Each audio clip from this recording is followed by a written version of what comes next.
गुरु ब्रह्मा गुरुर्विष्णु गुरुदेव महेश्वरः गुरुरेव परं ब्रह्म तस्मै श्रीगुरवे नमः। अखण्डमण्डलाकारं व्याप्तं येन चराचरं तत्पदं दर्शितं येन तस्मै श्रीगुरवे नमः। गुरुई ब्रह्मा गुरुई विष्णु गुरुई देव महेश्वर।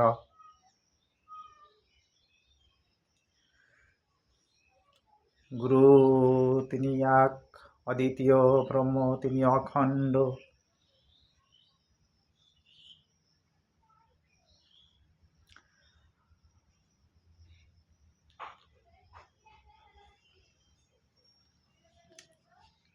পুরুষোত্তম ধারণা কি এবং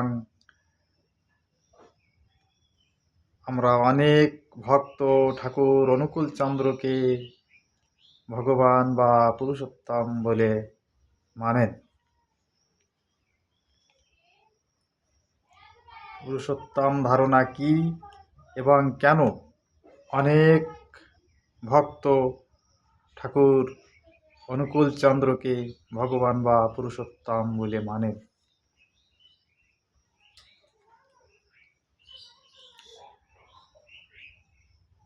গীতায় ভগবান শ্রীকৃষ্ণ বলেছেন, যদা যদা হি ধর্মস্য গ্লানির্ভবতি ভারত অভ্যুত্থানম ধর্মস্য তদাত্মানং সৃজাম্যহম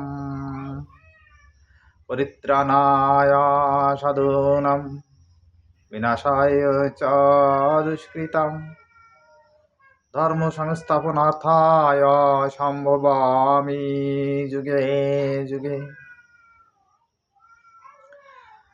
ভগবান শ্রীকৃষ্ণ শুধুমাত্র শ্রীকৃষ্ণ হয়েই একমাত্র শ্রীকৃষ্ণ রূপেই বসে থাকেন না,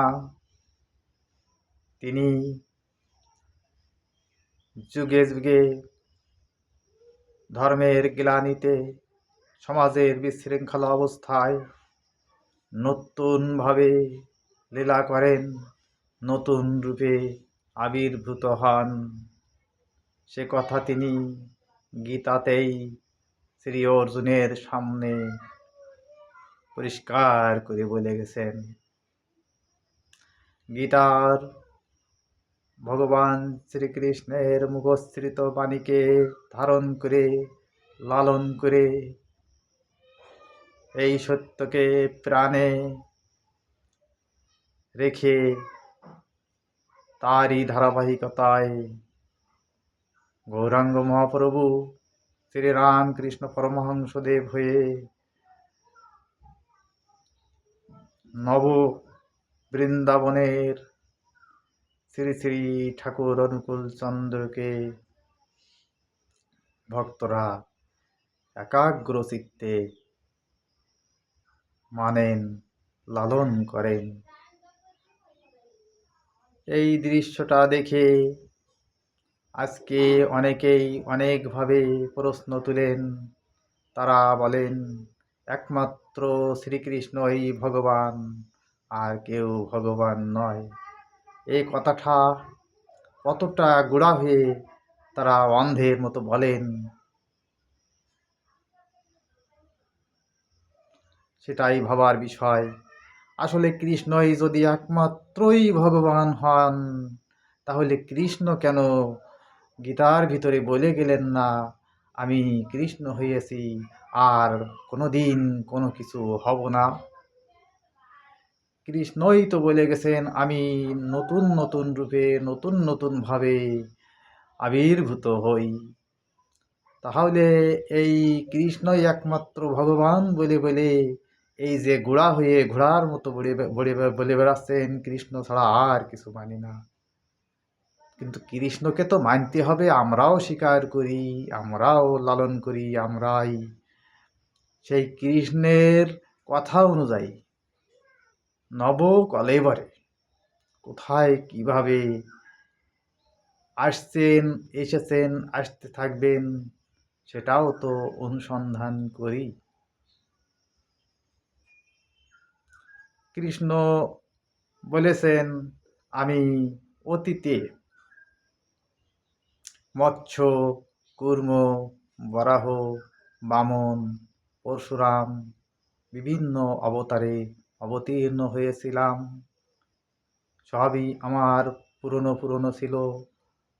বর্তমানে আমি কৃষ্ণ এবং পরবর্তীতে আমি আমার নতুন নতুনভাবে আসব।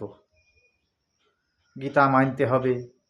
কৃষ্ণ কৃষ্ণ বলে টানাটানি করা থেকে গীতাকেও মানতে হবে, বাস্তবতায় দেখতে হবে সেই কৃষ্ণকে আসলে নতুনভাবে কোথায় কেমন কিভাবে এসেছেন অনেকেই তা সন্ধান রাখেন না।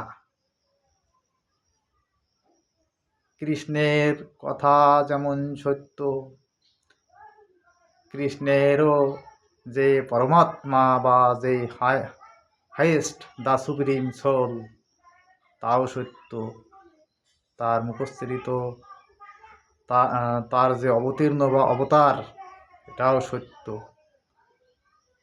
অনেকে বলেন ভগবান শ্রীকৃষ্ণ আঙ্গুলের পরে গোবর্ধন পর্বতকে ধরে নিয়েছিলেন, তিনি প্রমাণ করেছিলেন, আর কোনো মানুষ প্রমাণ করেনি, তাই আর কেউ কৃষ্ণ হওয়ার যোগ্য নন, আর কেউ ভগবান নন। সবসময় তিনি যে গোবর্ধনই ধরবেন, গোবর্ধন ধরে রাখবেন, এইটাই কি কোনো যৌক্তিক কথা হলো? কথায় তার যে 6টা ঐশ্বর্য বিভিন্নভাবে যে মানুষের ভিতরে থাকে, তিনি তো ভগবান। আমাদের ঠাকুর অনুকূলচন্দ্রের ভিতরে সবগুলি ছিল। যারা তার লীলা পার্ষদ ছিল তারা পরিষ্কারভাবে দেখেছে এবং আজীবন তার সাথে সঙ্গ দিয়ে গেছে। আজও ভারতে শ্রী শীর্ষেন্দু মুখোপাধ্যায় সাহিত্যিক, তিনি অনুকূলচন্দ্রের ভিতরে কি পেয়েছিলেন তার জীবিত সাক্ষ্য। তিনি ভালোই জানেন তার অনুভূতির কথা। এরকম তো অনেক অসংখ্য অগণিত ভক্তরা ছিলই।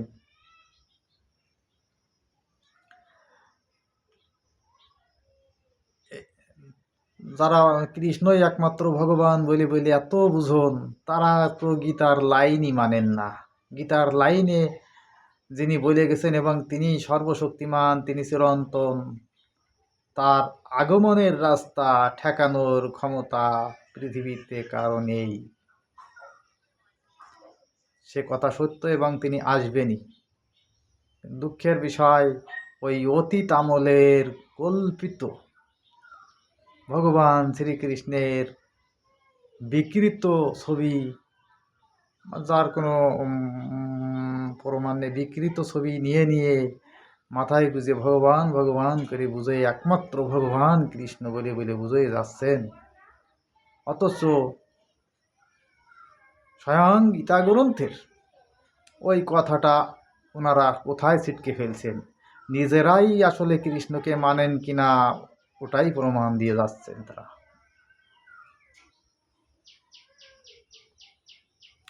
কতকগুলো মালা ঝোলা আর তিলক দিয়ে হরে কৃষ্ণ গান গাইলে কি কৃষ্ণকে মানা? কৃষ্ণের বাস্তব কথার অনুসরণ এবং তথ্য উদ্ঘাটন করেই দেখতে হবে কৃষ্ণ ভগবানের তার ইচ্ছার লীলাগুলো কোথা থেকে কেমনভাবে বিস্তৃত হচ্ছে। কে কল্কি অবতার? তারা অনেকেই বলেন যে গৌরাঙ্গই কল্কি অবতার। গৌরাঙ্গই একক কল্কি অবতার কি করে হবেন? কল্কি অবতার তো হিমালয়ের পাদদেশে সম্ভল গ্রামে ব্রাহ্মণের গৃহে হওয়ার কথা, এবং আহ, হিমালয়ের পাদদেশে যে সম্ভল ঘাট আছে, ওখানে স্টিমার ঘাট ছিল। আগে ওই কাগজপত্রে পাওয়া যায় ওই জায়গার নাম ছিল সম্ভল। ওখানে তো ব্রাহ্মণ ঘরে জন্ম নিয়েছেন শ্রী শ্রী ঠাকুর অনুকূল চন্দ্র, এবং তিনি আবির্ভাবকালে আকাশ থেকে পদ্মা নদীর পার পর্যন্ত দিব্য আলোকময় হয়ে গিয়েছিল। যারা সেদিন পদ্মায় মাছ ধরছিল, তারা দেখে যে ঠাকুর বাড়িতে আগুন লেগেছে। তারা কাছে এসে জানতে পারে এই শ্রী শ্রী ঠাকুর অনুকূল চন্দ্রই সেই ভূমিষ্ঠ হয়েই হাসা শুরু করে দিয়েছিলেন, হাসছিলেন। সাধারণ বাচ্চারা সবাই জন্মগ্রহণ করে কান অং অং অং করে শব্দ বলার পর কাঁদে, আর ঠাকুর অনুকূল চন্দ্র সেদিন কাঁদেন নাই, তিনি হেসে হেসে উঠেছিলেন। এগুলো কি এমনিতে হয়?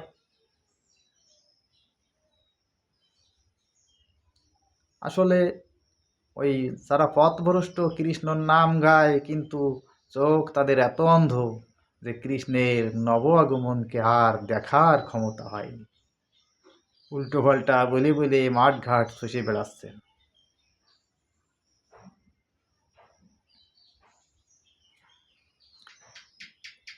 এই কল্কি অবতার বা পুরুষোত্তম বা আমাদের গুরু, এনার আগমনের কথা পূর্ব থেকেই নির্ধারিত আছে। শাস্ত্র খোঁজ করলে এগুলো পাওয়া যায়। শ্রীমদ্ভাগবত মহাপুরাণ, গীতা প্রেস গোরক্ষপুর বইয়ের 1950 পৃষ্ঠায় স্পষ্ট আছে, চরাচর গুরুর বিষ্ণু হরিশ্বর সাখিলাত্মনঃ ধর্মত্রাণায় সাধুনাম জন্ম কর্মাপনুত্তয়ে সম্ভল গ্রাম মুখ্যস্য ব্রাহ্মণস্য মহাত্মনঃ ভবনে বিষ্ণু যশসঃ কল্কি প্রাদুর্ভবতি ভবিষ্যতি। সম্ভল গ্রামে ভগবান শ্রী কল্কি অবতার অবতীর্ণ হবেন, তার পরিষ্কার প্রমাণ সেই সম্ভল গ্রামেই শ্রী শ্রী ঠাকুর অনুকূল চন্দ্র। তারপর আসি গৌরাঙ্গ। হ্যাঁ, উনিও ঠাকুর অনুকূল চন্দ্রের পূর্ববর্তী, বা আমাদের ভগবান শ্রীকৃষ্ণের আর এক লীলা, গৌরাঙ্গ লীলা, পতিত পাবন হরি। তিনি আবার বলে গেছেন, আরো 2 জন্ম এই সংকীর্তন আরম্ভে, হইব তোমার পুত্র আমি অবিলম্বে। কহিলেন প্রভু অতি রহস্য কথন, শুনিয়া শশীর কিছু স্থির হইল মন। চৈতন্য ভাগবতের মধ্যখণ্ড 27 অধ্যায় 50 এবং 51 নম্বর বাণীতে এগুলো পাবেন। আমার এই কথা সত্যতা পাবেন। শ্রী গৌরাঙ্গ বলিলেন, আমার এই প্রকার আরো 2টি অবতার হইবে। ভগবান নাম কীর্তনের সহিত আমি অবতীর্ণ হইব, আর আমার সচ্চিদানন্দ রূপ পরিদর্শন করিবার জন্য আমি অর্চনকারীর নিকট আনন্দরূপ অর্চায় আবির্ভূত হইব।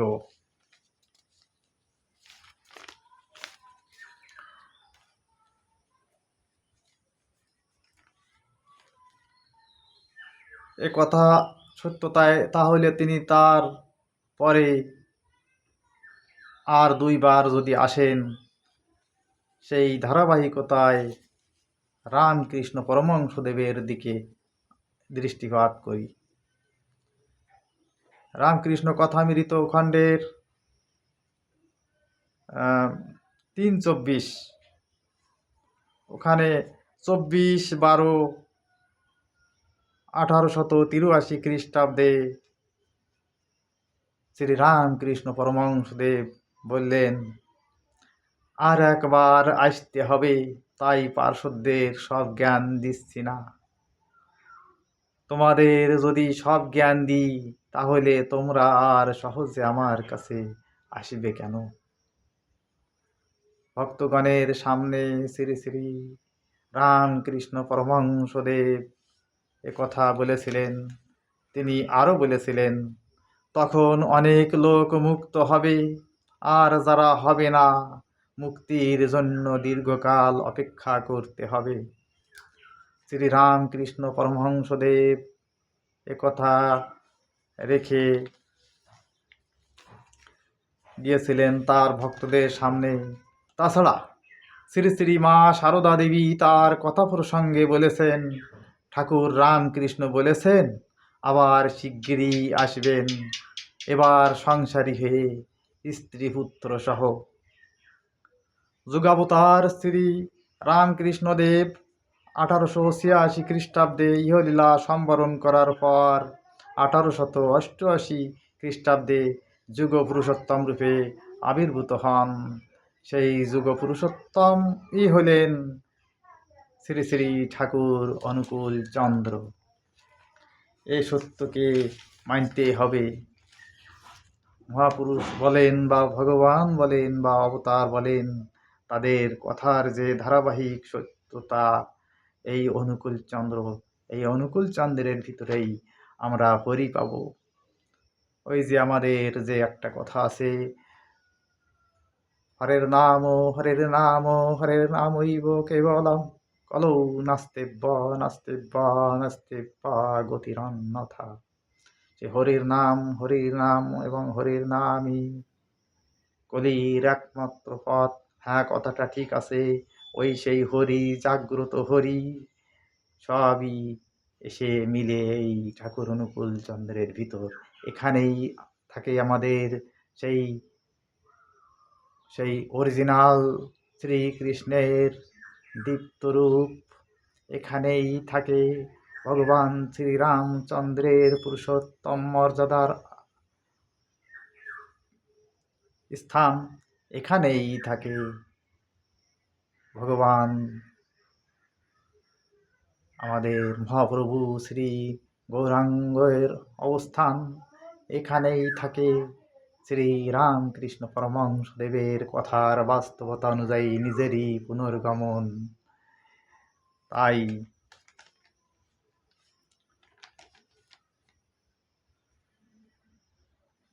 আমাদেরকে বুঝতে হবে, আমাদেরকে খুঁজতে হবে, আমাদেরকে দেখতে হবে, কেন ভগবান মেনে, পুরুষোত্তম মেনে শ্রী ঠাকুর অনুকূল চন্দ্রের ভক্তরা বলে ওঠেন, জয় গুরু, বন্দে পুরুষোত্তম।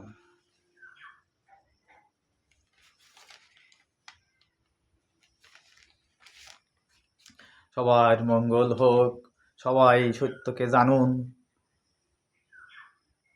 এই আশাবাদ রেখে আজ ইতি।